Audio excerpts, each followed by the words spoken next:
மவுத் என்பது ஒரு மூமினான மனிதனாக இருந்து விட்டால் அந்த மனிதனுக்கு அது ரொம்ப ஆனந்தமான நிலை. நமக்கு தான் ரொம்ப பயமா இருக்கு, மௌத்தா போயிட்டா என்ன பண்றது அப்படின்னு சொல்லிட்டு. மௌத்து வந்தா இப்ப என்ன பண்றது? யாராவது தயாரா? உனக்கு பல தடவை கேட்டிருக்கிறேன், இப்பவே மௌத்தா போகணும், வீட்டுக்கெல்லாம் போக கூடாது அப்படின்னா யாரு தயாரா இருக்கிறான்? யாருக்குமே பிரியம் இருக்காது. இப்பவே மௌத்தா போகணும், வெளியே போறதுக்குள்ள ஜனாதாவை தான் தூக்கிட்டு போகணும் அப்படின்னு இருக்குன்னு வச்சுங்க. அப்படி யாருமே பிரியப்பட மாட்டாங்க. ஆனா நல்லடியார்கள் எப்பொழுதுமே தயார் நிலையில இருப்பாங்க. ஏன்னு கேட்டா, மவுத் என்பதுதான் அல்லாஹ்விடத்தில் இருக்கக்கூடிய வெகுமதிகளை பெறுவதற்கு வழியாக, சாதனமாக, காரணமாக ஆக்கப்பட்டிருக்கிறது. மவுத் இல்லாம அல்லாஹ்விடத்தில் இருக்கக்கூடிய அந்த சொர்க்கத்தினுடைய வாழ்க்கை, இனிமையான வாழ்க்கையை பெற முடியாது. அந்த வாழ்க்கை என்பது பின்னால் அல்லாஹ் தஆலா இந்த ஆயத்தினுடைய அடுத்த பகுதியிலே சொல்லுகின்றான், அது ரொம்ப இனிமையான ஒரு வாழ்க்கை. அதே போல ஒரு வாழ்க்கை இந்த உலகத்தில் ஒரு மனிதன் தன்னுடைய கண்களால், காதுகளால் எதிலையுமே உணர்ந்திருக்க முடியாது. அப்படிப்பட்ட ஒரு அற்புதமான வாழ்க்கை இருக்கின்றது. அதை பெறுவதற்கு மவுத்து தான் இடைநிலையாக இருந்து கொண்டு இருக்கிறது. அதனால ஸல்லல்லாஹு அலைஹி வஸல்லம் அவர்கள் சொல்லுகின்றார்கள், இன்னல் மௌத்த ஜஸ்ருன், மவுத் என்பது ஒரு பாலம், ஒரு பிரிட்ஜ். யூசிலுல் ஹபீப இலல் ஹபீப், நேசனை நேசனோடு சேர்த்து வைக்கும் பாலம் அது. அந்த பாலத்தின் வழியா போனா தான் போய் நேசனை அடையலாம், நம்முடைய நண்பனை போய் சேரலாம், அதாவது அல்லாஹ் தஆலாவை போய் சேரலாம். மவுத்தை கொண்டுதான் அல்லாஹ்விடத்தில் இருக்கக்கூடிய பெரிய வெகுமதி கிடைக்க பெறக்கூடிய நிலை அந்த மனிதனுக்கு ஏற்படும். அதனால மவுத் என்பதை மூமினான மனிதராக இருந்தால் நிச்சயமாக விரும்புவார். அல்லது பாவங்கள் செய்து விட்டாலும் கூட பாவங்களுக்கு பரிகாரம் தேடி தௌபா செய்து தன்னை சுத்தப்படுத்தி தயார் நிலையில் இருக்கக்கூடிய மனிதருக்கு எந்த விதமான பிரச்சனையும் இல்லை. மற்றவங்க தான் பயப்படணும், மூமினாக இருந்தால் பயப்பட வேண்டிய அவசியமே இல்லை. ஸல்லல்லாஹு அலைஹி வஸல்லம் மற்றொரு ஹதீஸ்ல சொல்றாங்க, இஸ்னானி யக்ரஹுமா இப்னு ஆதம், ரெண்டு விஷயங்களை ஆதமுடைய மகன் வெறுக்கிறான், மனுஷன் வெறுக்கிறான். ரெண்டு விஷயங்களை, யக்ரஹுல் மௌத்த, மௌத்த வெறுக்கிறான் மனுஷன். வல் மௌத்து கைருல் லில் மூமின் மினல் ஃபித்னா, ஆனா மவுத் என்பது மூமினுக்கு அதுதான் நல்லது. இந்த உலகத்தில் உள்ள ஃபித்னாவை விட, உலகத்தில் இருக்கக்கூடிய ஃபித்னாவை விட மவுத்து வர்றதுதான் நல்லது. அதனால எல்லாருமே மௌத்தா போயிடுவோம் அப்படின்னு கேட்க கூடாது. யா அல்லாஹ் என்னை சீக்கிரமா மௌத்தாக்கிற, அந்த காணிக்கை கிடைக்கிறதுக்காக வேண்டி அப்படின்லாம் கேட்க கூடாது.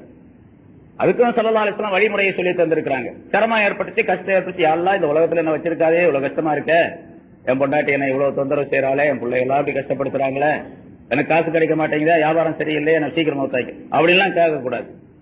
அப்படி கேட்கணும் அப்படின்னு யாருக்காவது விருப்பம் இருந்துச்சுன்னு சொன்னா, உலகத்துல கஷ்டமா இருக்கிறது, வீட்டுல கஷ்டம், நாட்டுல கஷ்டம், எப்படி எல்லாத்தையும் கஷ்டமா இருக்குது, ரொம்ப சிரமப்பட்டு இருக்கிறாரு அப்படின்னு சொன்னா, அப்படி கேட்கறதா இருந்தா இப்படி கேளுங்க, யா அல்லாஹ் நான் வாழ்வது, நான் உயிரோடு இருப்பது நன்மை என்பதாக நீ நினைத்திருந்தால், நீ விளங்கி இருந்தால் என்னை உயிரோடு வாழச் செய்வாயாக.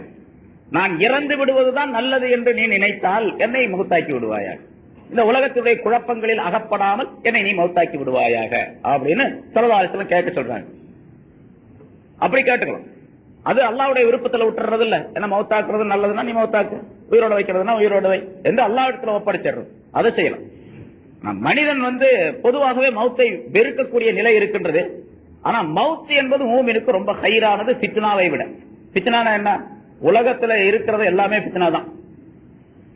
காசு நிறைய இருக்குதுங்க, பணம் நிறைய சம்பாதிக்கிறாரு ஒருத்தர், அந்த பணமே ஃபித்னா தான் இருக்கு. நிறைய குழந்தைகள் எல்லாம் இருக்கிறாங்க, ஆம்பளை பிள்ளை பொம்பளை பிள்ளை இல்ல எல்லாமே ஆம்பளை பிள்ளைங்களா இருக்குதுன்னு வச்சுங்க, எல்லாமே ஃபித்னா தான். அல்லது அழகான பெஞ்சாதீங்க, நம்ம சொல்றதை தட்டுறதே கிடையாது, அப்படி அந்த மாதிரி ஒரு அற்புதமான மனைவி கிடைச்சிருக்கு, அதுவும் ஃபித்னா தான். அல்லாஹ் தஆலா குர்ஆன்ல சொல்லி தருங்க, இன்னமா அம்வாலுக்கும் வஅவுலாதுக்கும் ஃபித்னா, உங்களுடைய பொருள்களும் உங்களுடைய மக்களும் ஃபித்னா, குழப்பம் உண்டாக்கக்கூடியது உங்களுக்கு.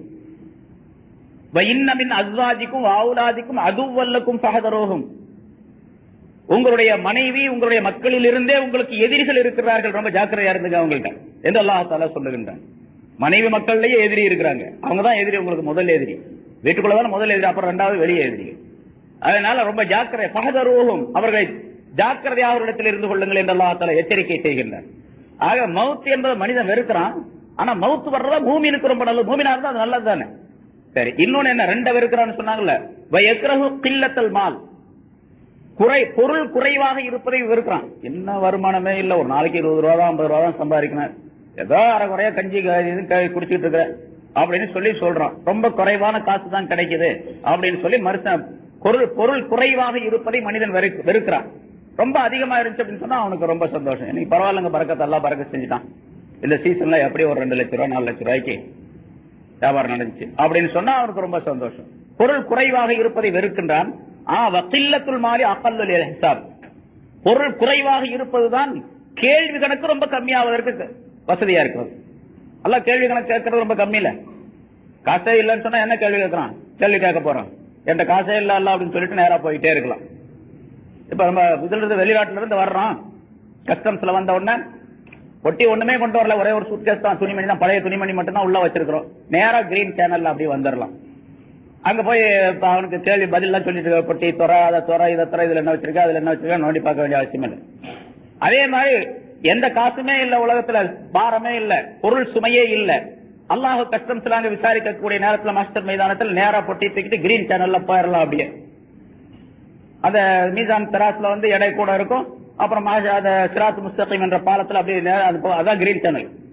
சிராத் முஸ்தகீம் இருக்கு, அதான் கிரீன் சேனல். போயிட்டே இருக்கலாம், அது பாட்டுக்கு ஒண்ணுமே பிரச்சனையே இருக்காது.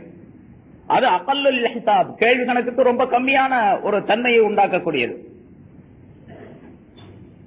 ஆனா உண்மையே இப்படித்தான் இருக்கணும். ஆனா மனுஷன் அந்த ரெண்டையுமே வெறுக்கிறான். ஆக மனிதன் இந்த உலகத்தில் தன்னுடைய மௌத்துடைய நிலையை உணர்ந்து பார்த்து நிச்சயமாக மௌத்து வரும் என்பதை மனிதன் எண்ணி பார்த்து செயல்பட வேண்டும் என்பதை அல்லாஹ் தஆலா குல்லு நஃப்ஸின் ஸாயிகத்துல் மௌத் என்ற வாசகத்தின் மூலமாக குறிப்பிடுகின்றான்.